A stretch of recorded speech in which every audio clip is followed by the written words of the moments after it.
It's that time again when we do 55 minutes of business right here on Business Incorporated.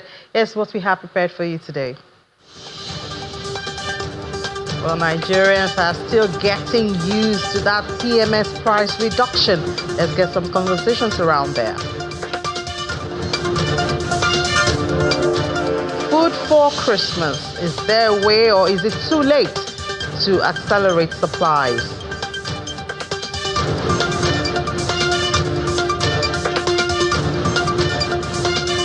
And in Egypt, they are bound to get 1 billion euros from the European Commission.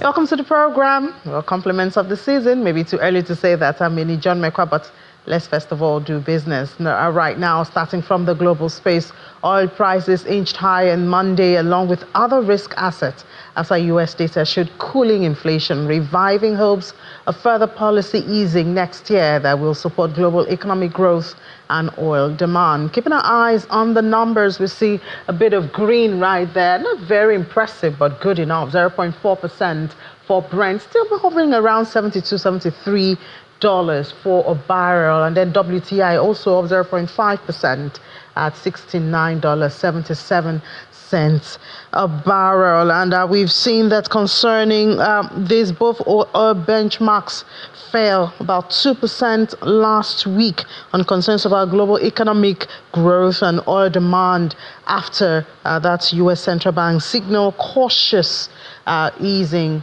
of monetary policy next year. There are also concerns about European supply that eased on reports that some pipelines which send Russia and Kazakhstan oil to Hungary, Slovakia and the Czech Republic as well as Germany has restarted after halting on Thursday due to technical problems at a Russian pumping station.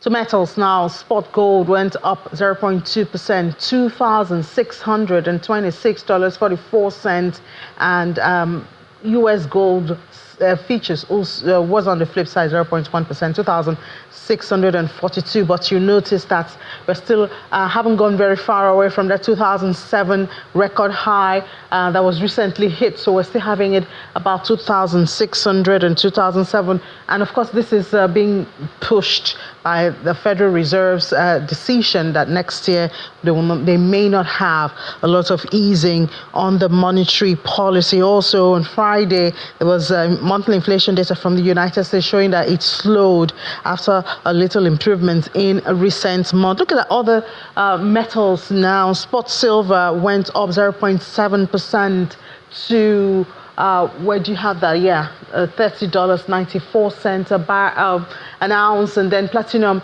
went up 1% to $933.65. Palladium went up 0.2% to $969.09 for an ounce. Let's come to Nigeria now. The net foreign exchange inflow to the Nigerian economy decreased by 2.97% to $14.46 billion in the third quarter of the year from $14.89 billion in the preceding quarter. This is according to latest data from the Central Bank of Nigeria. Highlights of the third quarter economic report shows that on a year-on-year basis, net foreign exchange inflow had increased by 75.91% from 8.22 billion to 14.45 billion. In the third quarter, foreign exchange inflow increased by 3.01% to 22.89 from 22.22 in the second quarter of 2024. Also, inflows through official sources increased in the third quarter as those of autonomous sources declined. The report mentions that inflows through the bank rose 39.63% to $11.86 billion from $8.49 billion,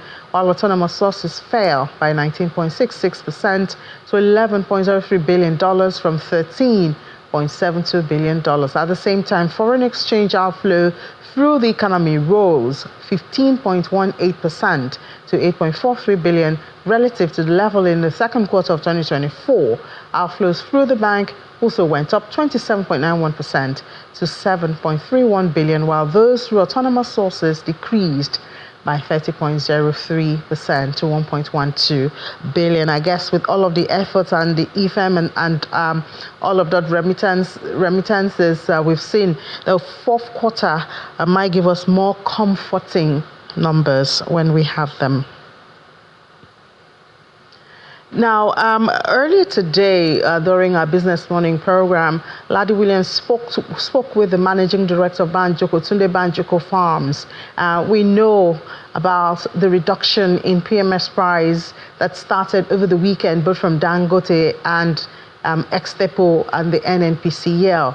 Well, Ladi spoke to Mr. Banjoko and asked him if we expect this to reflect in the price of food. Go back to like a 400-500 naira per liter. That's when we can see like a significant shift in the cost of produce, because you ask yourself, how does this affect us in the agri sector, for example, is in transportation. So a trip that I was to bring a truck from Jos last week, and I was charged 1.8 million from Jos to Abeokuta. So if you are just removing 20 naira, 17 naira, thereabout, it might not give you that huge margin. But assuming it's half the price, then instead of paying 1.8 million, I'll be paying maybe 900 a million. And that's when the customers can also have the best of price. How it will start is by looking at the vehicles we use for agricultural transportation, for example. We use trailers most times, and these trailers work on diesels. So if we can move them to cheaper source of fuel like CNG, if we could start using train to move our products, this would be a good alternative to drastically. But as long as we are using petrol to move these products, using diesel, and we are still buying at this current rate, we'll still be struggling. Right. So I think that's the latest news in Nigeria. Now, the reduction in the price of PMS. Now, the Independent Petroleum Marketers Association of Nigeria, IPMAN, they're warning against panic buying following, of course, that reduction. The IPMAN Publicity Secretary, Ukadike Chinedu, who made the call in a statement after Dangote commenced that reduction in the price of its PMS, also known as petrol, to 899 naira 50 kobo per liter. Well, over the weekend, also, the Nigerian National Petroleum Company Limited has reduced its ex-depot price of PMS from 1,020 to 899. This, of course, was told by Petroleum. So Dangote now has a partnership with MRS to sell petrol at 935 from the pumps. And then we've seen reduction. I think even NNPC has also reflected this from today. All right, let's find out how this is affecting, or how it's going to affect the festivities, being that we're just getting into it. Of course, top on the list will be food. So let's, joining us from Port Harcourt, Rivers State, the Rivers State capital, is the Chief Executive Officer of Bob Track Nigeria Limited. His name is Ibifiri Bob Manuel. Mr. Bob Manuel, good afternoon, and thank you for joining us on the program. Yeah, good afternoon. So we've heard of reduction in price. We've seen it also. At least I've seen changes in the prices displayed at filling stations, at least here in Lagos. Share with us the River State experience. Have you also experienced reduction in prices following both the announcement from Dangote and NNPC? Well, it hasn't trickled down to us yet in Port Harcourt, but we hope that will happen soon, really soon, maybe tomorrow or a day after. So we spoke to a farmer on our program earlier today, and he said even with this reduction, it's too minute to have an impact. You are in, the food chain, you're talking about mechanized farming and all of that. Do you see this trickling down to the price of food, even if it's not for this festive season, perhaps first quarter of next year? The problem of food goes beyond just the price of petrol. Yes, the price of petrol has its own input. But I think the backdrop of the problem with the food, it has to do with the kind of agriculture, the kind of farming practice in Nigeria. Because we've always been practicing the subsistence kind of agriculture, and that's what we're still practicing even in the 21st century Nigeria. So I think the federal government needs to pay a lot of attention to mechanized farming, and that's basically where we play in. The federal government needs to put a lot of impetus into mechanized farming. And we need to begin to, as a government, as a people, we need to begin to patronize Nigerian homegrown quality agro-mechanized industries. That's the way out of the woods for me, because as much as we keep dumping products that are not built for the African market, the Nigerian market, onto our farmers, we are not really helping the farming community, because they run through with products that they don't have an idea about, that can't really enable them to have that bumper harvest that they look forward to. Because farming is actually a profit center. Farming is a business. And we need to begin to approach farming from the point of view of being business, rather than an area where we just experiment out different things. So if the federal government would want to increase upon or reduce the cost of food in the market, then we need to improve upon the harvesting. And for that to happen, we need to begin to apply homegrown solutions to our homegrown problems. That's basically the way it has to be, So there's a whole lot in this value chain that I think we as the manufacturers in the agro space will believe the federal government needs to do a whole lot more than what it's doing. Because you have a case in study where the federal government goes out of its way to reach out to agro-producing companies in America and even in places like Belarus to buy agricultural, implements, tractors and implements into Nigeria, when you have very quality products that are made in Nigeria that the federal government should rather patronize. And in patronizing those products, the federal government would buy those products with the Naira and at the same time show up the quality and the value of the Naira, as against going out of the way to buy substandard items into the country that they would eventually try to make use of that would not solve our problem. So these are the issues. I think it's more of a fundamental foundation issue rather than surface. Because the petrol has its own impact, but the impact is quite infinitesimal. It's not going to create a major dent in that whole value space. All right, Mr. Bomano, when you say homegrown, are those tractors made in Nigeria with Nigerian raw materials? Are they coupled in Nigeria, or are you talking about other factors that affect agricultural production? Well, those are made in Nigeria. That's why that's what we're trying to do. Those tractors in Nigeria, we have plants in Port Harcourt and in Nasarawa.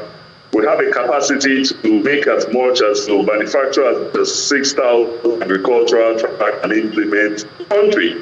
We are selling our tractors in Ghana, our tractors, Rwanda. We're selling our tractors in the shell Dubai. So why the federal government will not? But what about state government? What about state governments? Shouldn't we start from local governments, state governments? I do know that states have their Ministry of Agriculture. I spoke to Osun State Commissioner the other day, and they talked about how they're acquiring tractors, that farmers could use. So have you started, do you have conversations with the state government, for instance, before you head to the federal government?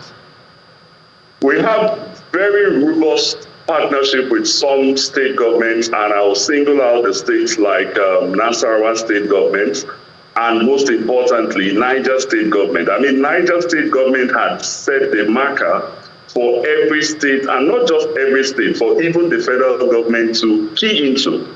Because if you look at what Niger state government is doing today, there is no, even the federal government can't come close to what they're doing when it has to do with agriculture.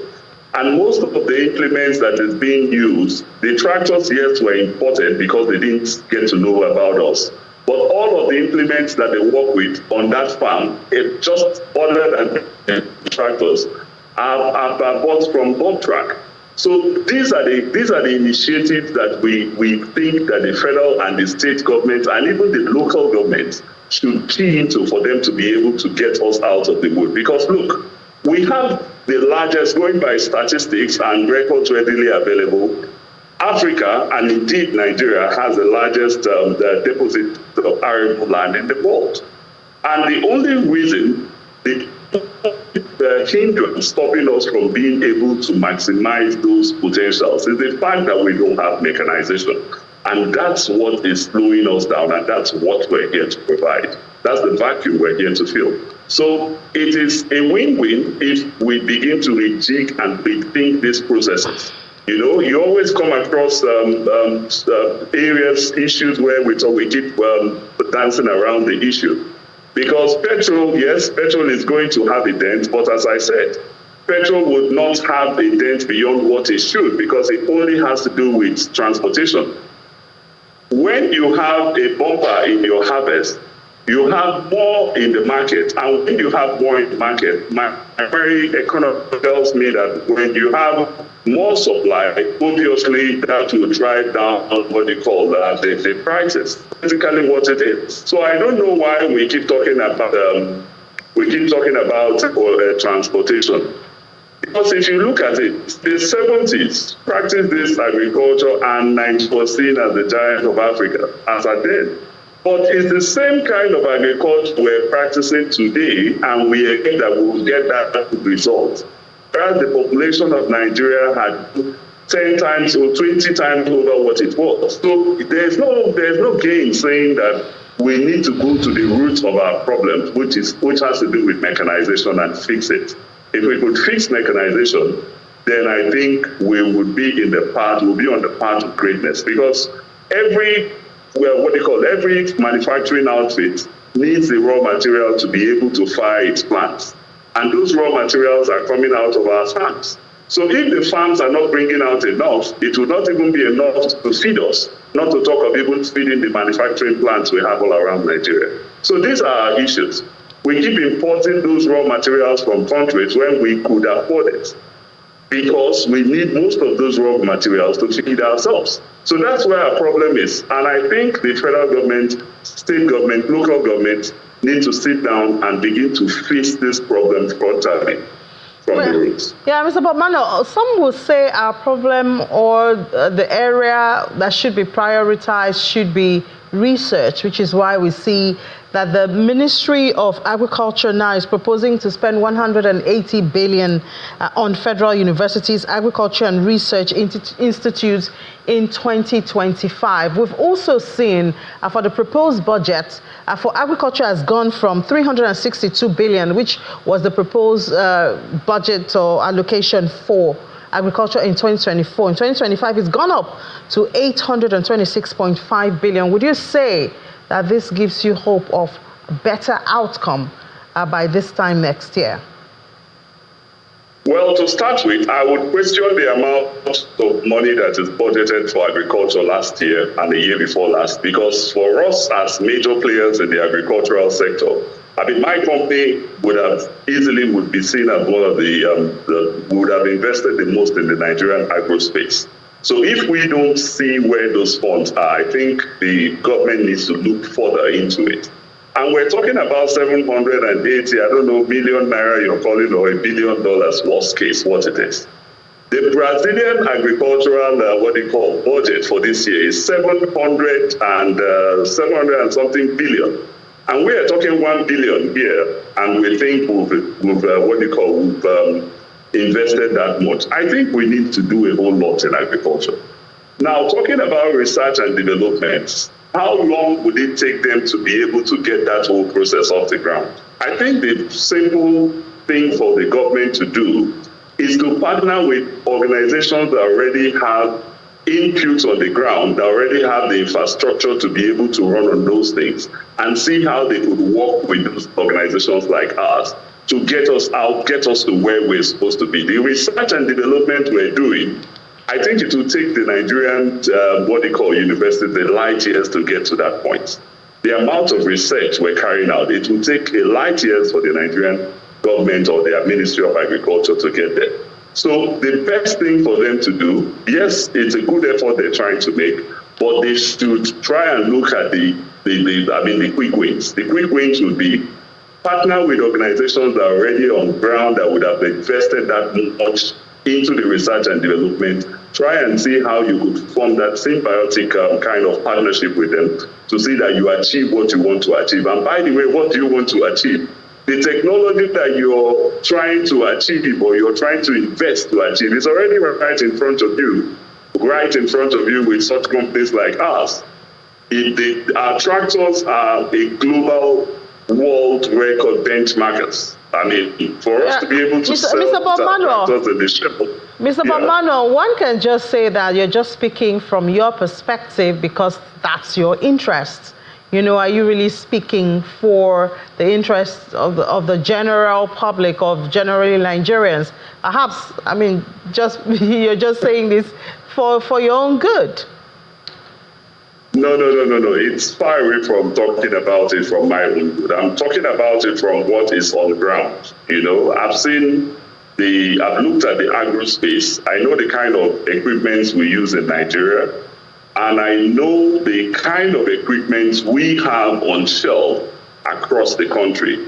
And looking at it from the point of view that most of those equipments we have on the shelves in Nigeria that are imported to the country are not close to what we have on our own shelf. So I think as the Nigerian company, we're very proud of what we're doing. I think the Nigerian government simply needs to encourage more private players like us, more private investors, the way they call it. More private investors to see the importance, the need for them to channel their resources into such areas like what we are currently doing. I heard a couple of different outfits that are trying to set up. I heard of recent in Katsina. The Katsina state government is going into some partnership with some investors to do the same. I heard in Enugu State they're trying to do that. The partnership we're currently having is between us, my company, and the Nasarawa state government, and in partnership with the Nasarawa state government and an agency in the presidency called NASIMI. You know, we're in such partnership, and that partnership is a partnership that has already started yielding fruits because we've started rolling out implements from that facility and tractors. So I think it is good for the federal government to invest those monies, but they should look at the quick wins. The low-hanging fruits are partnerships with private investors to see that they could push the needle sooner than later because the country is hungry for food. That's what I think. All right, thank you so much. Chief Executive Officer of PopTrack Nigeria Limited, Mr. Ibifri Bob-Manuel. Thank you. Let's take a break now. When we come back, still here on Business Incorporated, we'll head to the markets. Just stay with us.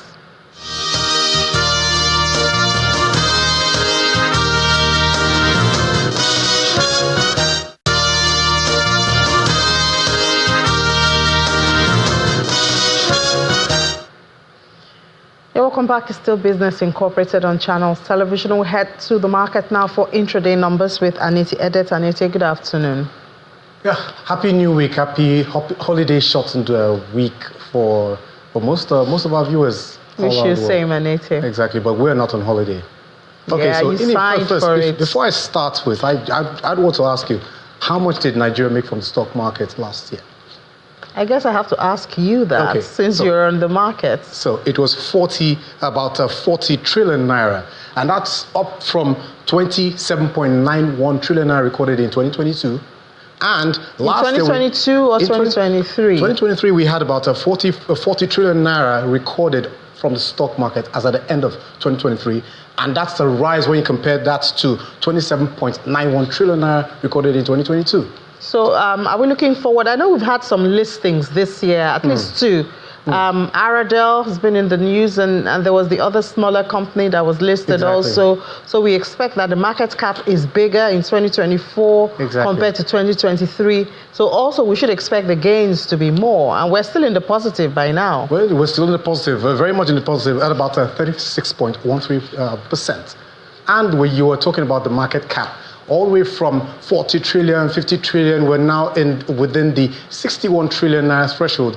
And this is in the midst of all the profit taking by some investors who put their money where their mouth is. Did we hit a new high on the market cap this year? It is actually a new high. Yeah. And the market is still climbing, still very much positioned within the top 20. Yeah, but for the index, the all-share index, we've dropped from our new high. We went higher to about 106,000 or so. Yeah, exactly. And we're now at 101? Just still hanging on to that 101.3 trillion naira, 101.3 index points. This is the last track as at Friday. But so far at intraday, we have a new number which we'll be looking at just in a couple of seconds from now.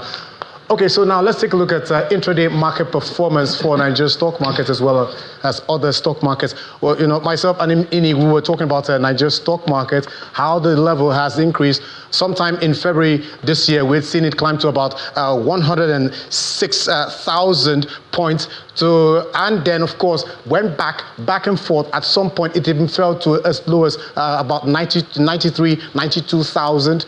But so far, the market, month to date, at 3.14%, has been able to climb back into the 101,323.39 index point. And this was just about 1 hour ago. And so far, it's in the green, taking up from last week, where the market closed the week up by 1.06% and gaining about more than 1%, and at the same time also gaining more than 106 trillion naira. So far the market is in the green. And the same thing for the Johannesburg Stock Exchange, 84,706.75, up by 0.12% for the intraday market numbers. And for the other markets, the only pullback that we saw for the market was just on the EGX 30 at intraday numbers. It was down by 0.25% at 30,291.84. For the Nairobi Stock Exchange, for the close of Friday's trading session, it was in the green, 0.31%. Okay, so now from the equities market, let's talk about the Forex market. Nigeria's Forex market, we've seen quite a number of arsenal of measures taken by the central bank to spur the level of liquidity within the Forex market. Talk about the interventions. We've talked about the remittances. We've talked about the Dutch auction system. We've talked about the recent EFMs being announced by the central bank. And so far, how has all of this played into the Forex market? Well, we will be bringing our analysts to talk about that. Senator Audu, who is a fixed income dealer, who's a Forex and fixed income dealer, as well as an analyst, to tell us more about this. Thank you for joining us, Senator. Thanks for having me, Anita. Good morning. Good afternoon. Yeah, okay. So, Senator, 2024 is very much on its way out. We have just a couple of days, less than about 10 days to the end of the year. But let's take a review of Nigeria's Forex market. Now, how did the Forex market evolve throughout the year 2024 with all of this arsenal that I've just mentioned by the central bank? So we've seen the CBN deploy several strategies to try to stabilize the exchange rate. And we've seen that the latest introduction has been fruitful. We've seen the FX rate remain at just above 1.5 on Friday. It closed at 1,536 naira to the dollar. This was an appreciation week on week from about 1,550, 1,540 earlier last week. We saw an appreciation this week. We've seen the market embrace that platform. That's the FX matching system. We've seen the market embrace it wholeheartedly, and we've seen some appreciation. And last week as well, we saw the CBN come in to give BDCs a license to purchase about $25,000 per week from the official market, and that license was largely to address the need for dollars during this festive period. So we have, of course, seen the CBN continue to intervene in different ways, and we've seen some results. Okay, so Senator, so now how has the level of reserves impacted on the naira stability? And we've seen strategies in that regard as well. We've seen the CBN, of course, get funds into the reserves. We've seen it cross 40 billion this year, and that's largely as a result of efforts by the CBN to encourage dollar inflows into the market. So we've seen strategies such as an increase in the OMO bill rate to above 24%, which is a yield of above 30%. So we've seen market players welcome those rates and inflow dollars in the form of foreign portfolio investments. Besides that, we've seen Nigeria raise the Eurobond for a total of about $2.2 billion. Strategies such as that have, of course, improved the reserves and put Nigeria in a robust position in our quest to, of course, stabilize the exchange rate. Okay, so talking about stabilizing the exchange rate and looking ahead into 2025. So what is your outlook for Nigeria's Forex market as well as the Forex reserve in the coming year? It does look bright. We have seen an improvement in the exchange rate. This rate got to as high as 1,800, 1,900 earlier in the year, and we've seen the CBN reduce and work hard to contribute to reducing that rate to just above 1.5 that we are now. With regards to where we see rates next year, we do expect more stability. The CBN does seem to have a strategy in mind, a playbook in mind that is being deployed, and we've seen a lot of those strategies beginning to yield fruit. So we do expect that we would see next year a stabilization in rates from the budget presented by the president. We do not expect much of a shift, particularly on the monetary side. We do expect that the CBN governor and the MPC continue to monitor inflation carefully to ensure that our rates are in line with the plans to bring down the inflation currently experienced. We do expect more of the same next year. Okay, thank you so much for your time, Senator. And of course, we have with this your optimistic outlook. It's nice to have a very optimistic look for the coming year, especially for the stability of the naira. Thank you so much for your time on our show. Thanks for having me, Anita. Have a great day. So that was Senator Audu, fixed income and Forex dealer with Access Bank, giving us details about Nigeria's Forex market, what's the review as well as the outlook for 2025. Okay, so now let's take a look at what to expect from the Nigeria's financial market. Just like across other countries, many countries around the world, all are expected to observe a Christmas break on December the 25th as well as December the 26th, which is Boxing Day. So Nigeria's financial market is not left behind there. So the markets will be closed for these two holidays. And when the market resumes, the central bank is expected to hold its last Nigeria Treasury bills auction, that's a primary market auction, on December the 27th, and that will be the last one for the year. So far, the market will be looking out for that once the market resumes from the Christmas break. And talking about the equity side of the market, the rally, we're expecting that there's going to be a Santa rally, but that Santa rally, well, we saw it coming a little bit. We saw a positive sentiment dominating about 4 sessions last week. And analysts are saying that they expect that the rally will persist on investors bargain hunting for high-value stocks such as Aridel and so many others on the market. And then for the market, we're also expecting that there will be a decline in the Treasury bills yield, which is as unanticipated influx of liquidity into the system. And finally, for the expectations that the market will be expecting, we expect that the FX liquidity will be kind of suboptimal despite CBN's intervention into the FX market. And this is because the inflows there are expected to go weaker. And that, of course, we got all of that source from Codros as well as Channels Business Research. Okay, so now from the domestic market, we move on to the Middle East, where we see mixed sentiments here. the Dubai and the Abu Dhabi indexes, both on the United Arab Emirates. One is in the green and one is in the red. Two sides or two colors of the Christmas, but not too good at the same time for some of this market, because you see bargain hunting and profit taking on both sides of the market. And it's also the same thing for the Saudi Arabia's stock market. That's the Tadawul, as well as the Qatari Stock Exchange. One wearing the green and one wearing the red. 0.39% for the Saudi Arabia's Tadawul, and the Qatari Stock Exchange 0.20% in the red, 10,537.34. So from Middle East, we fly over to the United States, where we see the Dow Jones Industrial Average, as well as the other two averages, the S&P 500 and the NASDAQ, in the green, on the green, ahead of the holiday shortened week. Tomorrow, the US will be closed well, it will be a slightly thin trading, so the markets will be closed by 1 a.m. And of course, they're also preparing 1 p.m. Eastern time, so the markets will be preparing for the Christmas holiday. And of course, we saw that month to date, the Dow Jones Industrial Average is down about 4%.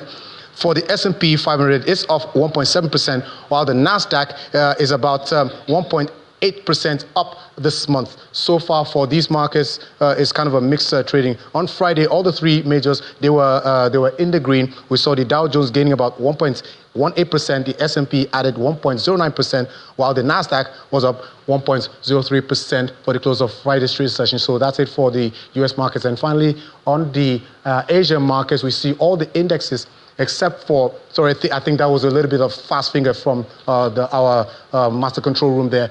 The Nikkei was up, one of the biggest gainers there, besides the South Korea's Kospi, which was up by 1.57%. Nikkei was up 1.19%, and this is because of the news or reports of the merger, which was announced sometime last week. But of course, that news is continuing. The merger between Nissan and Honda, which is expected to create the third largest auto company around the world. So that news has, of course, spurred the Nikkei, that's the Japanese stock exchange, the Nikkei 225, into the green territory. And of course, all the investors are also playing into that news. Of course, at the same time, they're holding a press conference on that merger talk between Honda and Nissan. For the other two sides of the market that we track, which we saw earlier, Shanghai is in the red, 0.50% for the close of Monday's trading session, while the Nifty 50, one of India's benchmark stock exchange index, is up 0.7% for the close of Monday. That's it for the market for Monday. Thank you so much, Anita. Pleasure. Now we head back, we head to Germany, where it's morning. The victims of a terror attack, and just before the weekend, a man drove his car into the crowd of market attendants in the eastern German city and killed 5, injuring many. Olas Halter is joining us now to give us what's going on there and the impact that this has had so far. Hi, Las, good afternoon. Well, first of all, I should probably clarify what exactly a Christmas market is. They're very popular here in Germany and the rest of Europe. It is a much smaller phenomenon in the rest of the world, if at all. So the month leading up to Christmas, pretty much every town has their little market where often arts and handicrafts are sold, wood carvings, knitted or felted clothing, home decorations, often, of course, with a Christmassy theme. There's also food and Glühwein, that is a spiced hot wine. It's very good, and people usually just gather at these markets not just to shop but to celebrate the season. Now, this market in Magdeburg was in full swing with hundreds of people in attendance when a man drove his car right into the crowd. It's a tight crowd, very little room to jump aside, so the man plowed down dozens of people who didn't have a chance to react. 5 are now dead, around 20 are badly injured. It's a horrible attack, and it's reminiscent of a similar attack in Berlin 8 years ago when a terrorist also drove a truck into the crowd at the Christmas market here. Of course, this is also a constant reminder that terror attacks, large and small, can happen anywhere at any time. Yeah, unfortunately. I know investigation has been on. What do we know about the attacker and any other info? That's an incredibly interesting point. The attacker is a 50-year-old man named Taleb al-Abdul Mohsen. He's a Saudi citizen who's lived in Germany since 2006. In fact, he lived in a town nearby and worked in a hospital as a doctor. Now, similar terror attacks have often had an Islamistic background or tied to the so-called Islamic State or similar groups. Here now, the attacker is apparently an Islam critic. Some have called him an Islam hater. He has often protested against the regime in Saudi Arabia, the treatment of women there, and he has complained about Germany accepting more Saudis and generally more Muslims into the country. He has made threats before when he was in contact with authorities. He has been in court before, so he was seen as potentially dangerous. However, apparently not at a level where police could have legally intervened. The attacker was apprehended right after the attack. He is in jail now, and we will certainly find out more about what made him commit this horrible attack. Yeah, well, certainly we'll wait, anxious to hear that, but so sorry for this. Let's switch to the markets now.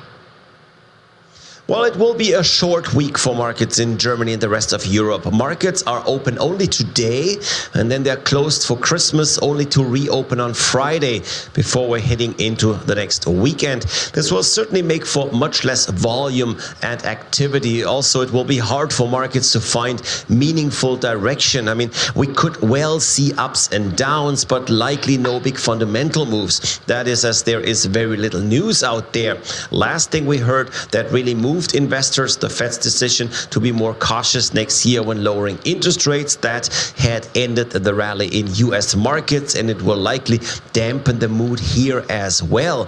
As for today, I don't really see anything important for investors to chew on. Yeah, I guess they can chew on Christmas. Thank you, Lars. All right, now let's come back to Africa, where Kenya has recorded 2.5 million tourist arrivals in 2024. And that's up from 1.9 million last year, with the government targeting 7 million visitors by 2027. This is according to the President Ruto Williams. The growth in arrivals has been attributed to government strategies aimed at boosting tourism. In the first half of the year, the sector generated 142.5 billion shillings in revenue, an increase from $1.06 billion in the same period last year. This, according to Kenya Tourism Board. Well, speaking during a service at Africa Inland Church, the President Ruto reiterates his commitment to transform the country. In his remarks, he emphasizes the administration's focus on enhancing Kenya's global appeal as a top tourist destination while ensuring the benefits of tourism are felt across the nation. And to the European Commission, which has adopted a decision to disburse over €1 billion in loans to Egypt following the fulfillment of the policy conditions agreed with the EU under the ongoing macro-financial assistance. This disbursement, which corresponds to the first and only installment, will take place in the coming days. This financial support will help Egypt cover part of its financing need for the fiscal year 2024-2025 and ensure macroeconomic stability while supporting its homegrown reform agenda in conjunction with the ongoing International Monetary Fund program. Egypt's economy started to recover early in the year following the announcement of IMF and EU support after experiencing significant balance of payments pressure.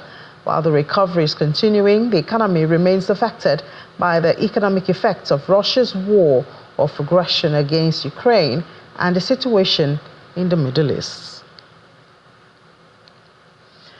Still in Egypt, the Central Bank of Egypt has offered Treasury fixed coupon bonds worth 3 billion Egyptian pounds in coordination with the Ministry of Finance.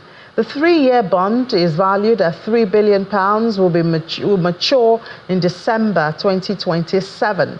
This bond offers a competitive annual coupon rate of 24.144%. A coupon is an annual interest paid on bond. Investors receive a coupon payment either annually or biannually from the issuance until maturity.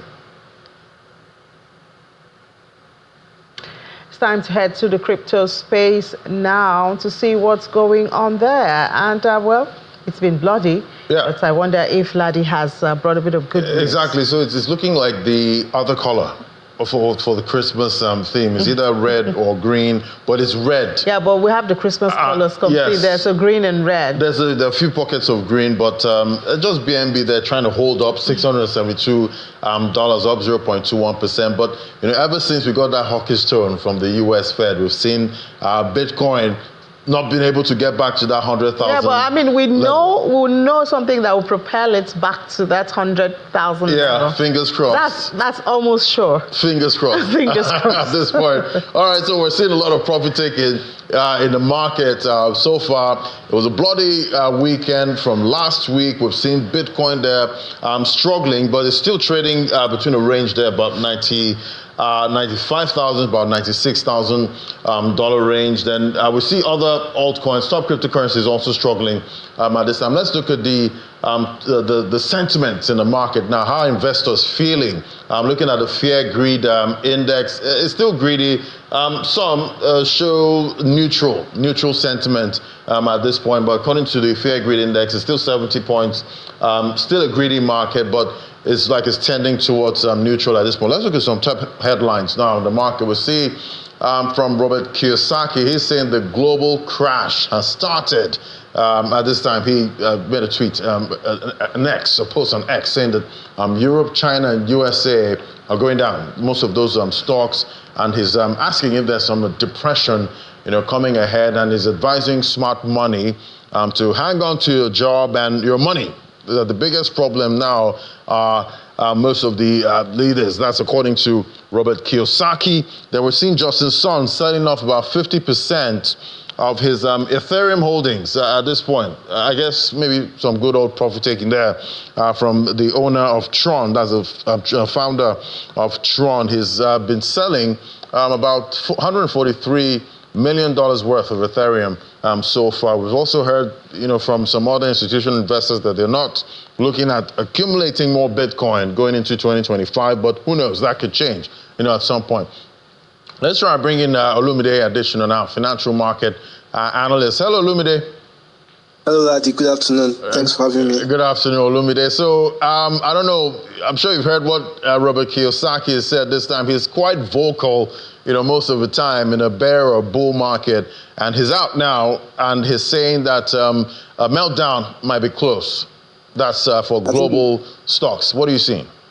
Yeah, it's fair to say that because the appetite for risk has moderated in the aftermath of hawkish Fed.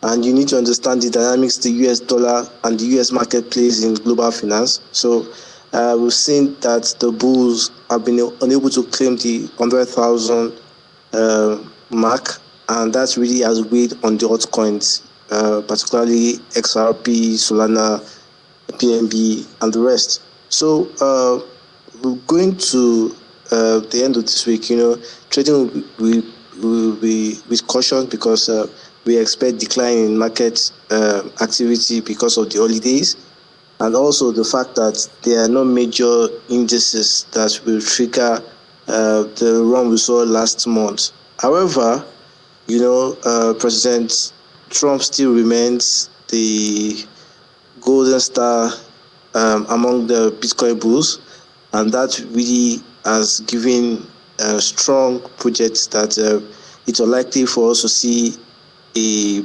Bitcoin below 80,000 before the end of this year. However, despite the fact that appetite for risk has also reduced, the conditions in the Middle East also seems to be quite fluid with the Gaza, Israeli, and Houthis mental from Yemen really causing so much drama. So investors definitely would not want to really put in so much till President Trump takes office. All right, but I'm sure you're used to, projections coming from Robert Kiyosaki. Would you say he's been spot on most of the time? Well, I think it's fair to say that it's mixed. Nobody actually gets it absolute. But we're looking at the market cycle. One will understand why he said that. We expect the market to definitely correct. But I think Bitcoin has been exceptional so far. This asset class has more than doubled in value and has proved bookmakers wrong. A lot of people didn't see Bitcoin ending the year at this level. So, Ladi, I think the market has shown that they are ultimately the decider here. I'm going by what the U.S. Fed Jerome Powell said for the last meeting, that we shouldn't expect much rate cuts, going into 2025. But he also said, depending on how inflation goes, that would determine, what plays out for rate hikes or maybe another rate cut, going into 2025. But do you think there's any headwind there going into 2025 for inflation in the U.S.? To be honest, I don't see it. The headwind definitely will come from the fiscal side from President Trump. The market was shocked. That's because experts expected at least 4 rate cuts in 2025. And there was also this narrative that a dovish Fed will support the Trump presidency, but that doesn't look like what is materializing. So, you could argue that the U.S. economy still shows strong fundamental, but pocket of resistance from Europe to Asia tells you that all might not be so well. So I think investors are also putting that into consideration, and that's why we see the appetite for risk really not be picking up this week, Ladi. Yeah, and remember before the last meeting, Jerome Powell did say Bitcoin was like digital gold. He likened it to gold. But for the next meeting, he did say the Fed is not allowed, to hold Bitcoin. Was that statement really that bearish? Yeah, that was the nail. That was the nail in the coffin. That was the nail in the coffin, and definitely, despite the fact that Bitcoin is being hampered to be used as a strategic reserve, it tells you that is definitely unlikely in the Trump's administration. I don't see that happening. It means that you are shorting the dollar and putting in the Bitcoin ahead. So market proponents are being more realistic and looking at key actors in the ring. But it's never until Trump comes in for us to see a clearer path to the use of Bitcoin under his administration. And, for you, do you think any government, trying to build that strategic reserve for Bitcoin, do you think is purely negative for the local currency? I think it's positive. I think it's positive for weaker economies like you look at El Salvador. I think Bitcoin has been a blessing. The smallest Latin country has been known for weak economy parameters, but Bitcoin has been a good PR so far. This is the first country that really integrated Bitcoin into their financial system. And if you look at the performance in terms of asset holdings, they've done better than countries like Nigeria, Brazil, even Russia. So it becomes quite a problem when the economy becomes more systemic. Economies like Europe, America, where it's unlikely for Bitcoin to play a key role, because the market definitely there has a strong traditional presence. But weaker systems, countries that have shown little upsides in the past, will definitely have Bitcoin advantage if they really adopt that. And that's what we're seeing. But on the corporate side, I think the clear winner has been MicroStrategy. Look at the stock has done so well because of Bitcoin exposure, if not because of the market correction last 2 weeks. It has done about 5x. Now it's about 3.5x. So it definitely, we're most likely going to see smaller countries adopting it, but very unlikely for us to see a G7 or probably a G20 nation taking Bitcoin as a golden asset. All right, very quickly now, before I let you go, do you see one last hurrah with Bitcoin before Wednesday, Christmas? Probably we hope so, but Ladi, it's getting close to holidays, so I think it's just looking like a pump and dump scenario, right? Right. Since from Friday to Sunday, yeah. All right, thank you so much, Olumide Adesina. Always great to get your perspective Yeah, so there you have it. He's not expecting a last move before Perhaps just Christmas. more profit-taking. Yeah. Because Christmas is for spending. It's for spending, right? Nobody's going to want to invest, even though Bitcoin, crypto, 24-hour trading, no holidays at this point. We'll definitely see. Thank you, Ladi. So that's it on the program today. Thank you so much for being a part of Business Incorporated. It's just Monday. I know it's a holiday, but we'll be here with you, for you, all through the holiday. Just a little bit of Christmas business, perhaps. I'm Minnie John Mecca. I'll see you tonight for the Stock Market Report.